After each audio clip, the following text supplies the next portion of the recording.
Bonjour, je suis Elias Cogent, professeur en CM1, et je vous emmène avec moi dans le quart d'heure de lecture hebdomadaire des élèves.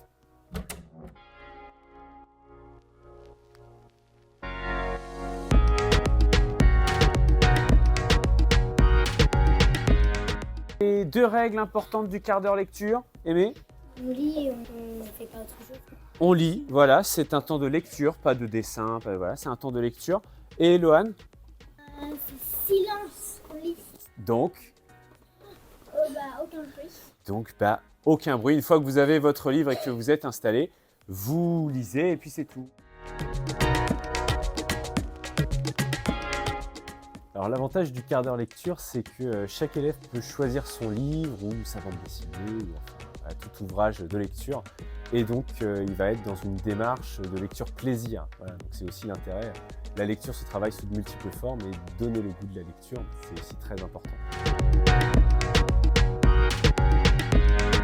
Là justement, c'est des bénéfices qui sont liés aux objectifs qu'on s'était fixés. Donc typiquement, le plaisir de voir des élèves garder en permanence un livre dans leur bureau et avoir plaisir à le ressortir, à demander si on fait le quart d'heure lecture, quand est-ce qu'on le fera pour ressortir leur livre et prendre plaisir tout simplement.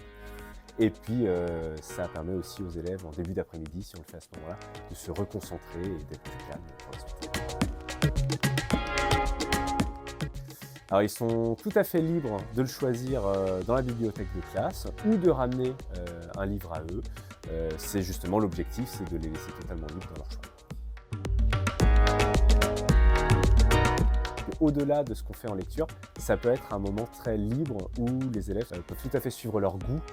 Voilà. Après, il est vrai que par exemple, quand on a travaillé sur la mythologie, on a fait une sortie à la médiathèque et ils nous ont gentiment prêté une valise, une réserve de livres sur la mythologie. Donc ça peut être une base, on peut les engager à piocher là-dedans, mais l'objectif c'est que ça reste vraiment en pleine liberté. Merci.